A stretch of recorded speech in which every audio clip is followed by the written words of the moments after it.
Bonjour à tous et bienvenue dans cette nouvelle vidéo. Alors aujourd'hui, je réponds à une question que je reçois souvent qui est quel est le minimum pour investir? Est-ce qu'il y a un montant vraiment minimum pour investir? Est-ce que je peux le faire avec de toutes petites sommes? Et c'est ce qu'on va voir dans cette vidéo.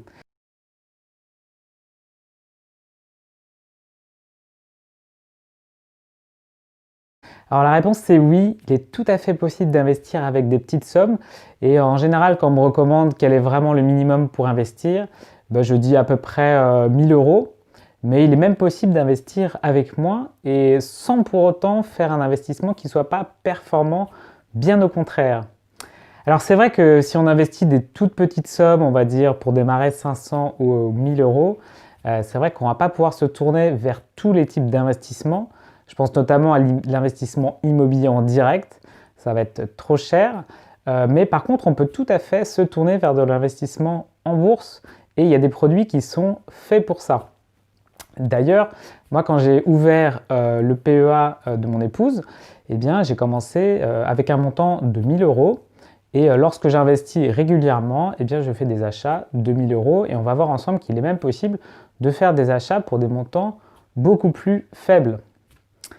Alors d'abord, on va voir ensemble sur ces montants qu'on peut investir, quel est vraiment le montant minimum qu'on peut faire et pourquoi est-ce que ça permet quand même d'avoir une bonne performance. Alors sur le support, d'abord, on peut se dire est-ce que ça suffit pour investir en bourse tout en étant diversifié?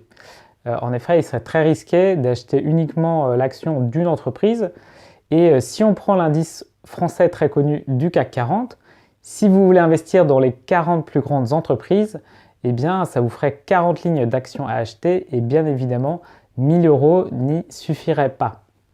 Alors par contre, heureusement, le secret en fait, ça va être d'utiliser un produit, un panier en fait d'actions où en achetant une seule ligne, eh bien vous allez devenir actionnaire de plusieurs entreprises. Et donc c'est le cas par exemple du Lyxor ETF CAC 40, je vais vous donner tous les liens sous cette vidéo, qui permet d'être actionnaire des 40 plus grandes sociétés françaises. Donc en achetant cet ETF, eh bien, vous serez actionnaire à 11% de LVMH, à 7% de Sanofi et de Total, etc., etc. Mais il est possible de faire encore mieux. Il est en effet possible de se diversifier géographiquement et de devenir actionnaire non pas seulement de sociétés françaises, mais également de sociétés américaines, japonaises ou européennes. Et pour cela, vous pouvez regarder le produit dont je vous mets aussi le lien ci-dessous, qui est le Lyxor Monde, appelé aussi MSCI World, qui va répliquer un indice contenant plus de 1500 entreprises sur plus de 20 pays. Et donc vous devenez actionnaire toujours de LVMH ou encore Total, qui font partie de ces grandes entreprises, mais également de Apple, Google, Facebook ou encore Samsung. Et voilà, et vous devenez actionnaire de toutes ces entreprises et le prix de cette part est aujourd'hui très accessible sur le marché. Vous pouvez par exemple, sur ce Lyxor World, la part est aujourd'hui à peu près autour de 20 euros. Donc si vous investissez 1 millier d'euros, eh bien vous pouvez acheter une cinquantaine de parts. Et tout ça pour des frais assez réduits et c'est ce qu'on va voir maintenant.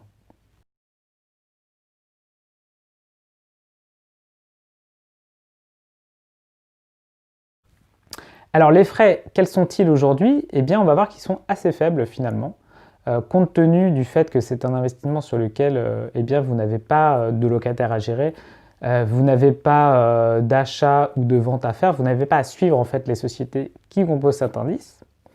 Et on a vu que par exemple vous avez prenons le cas de ce Lyxor qui aujourd'hui a une valeur uniquement de 20 euros, eh bien vous allez payer deux types de frais.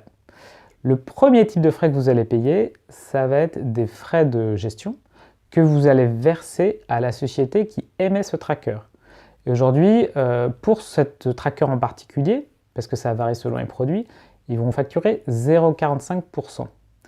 Donc 0,45% chaque année du montant qui est investi.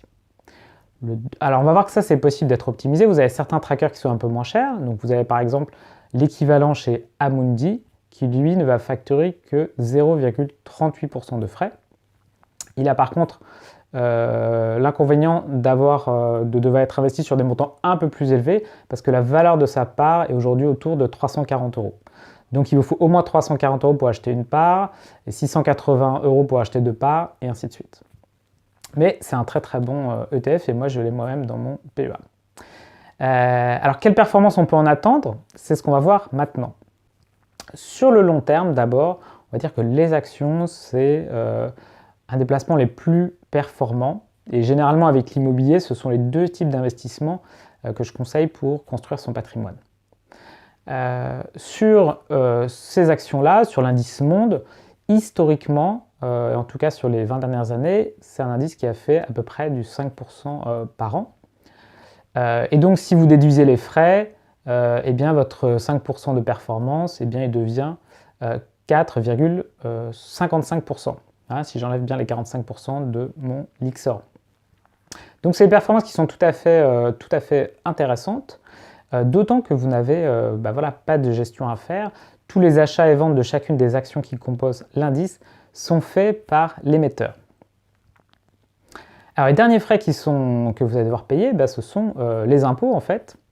Et sur ces impôts, il va être important de choisir la bonne enveloppe fiscale. Alors je ne vais pas rentrer dans le détail dans cette vidéo, mais très généralement, il est souvent assez intéressant d'acheter via un plan épargne-action.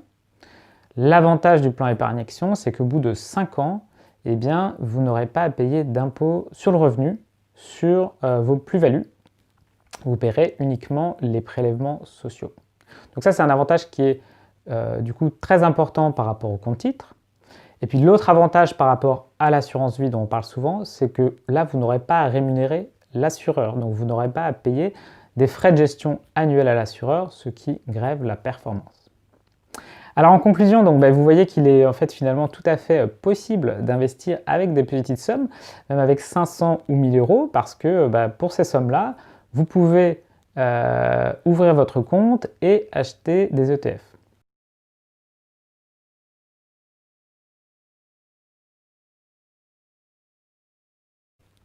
En conclusion, voilà le plan d'action que vous pouvez faire. Donc, vous pouvez donc ouvrir votre compte bourse, idéalement plutôt chez un courtier en ligne.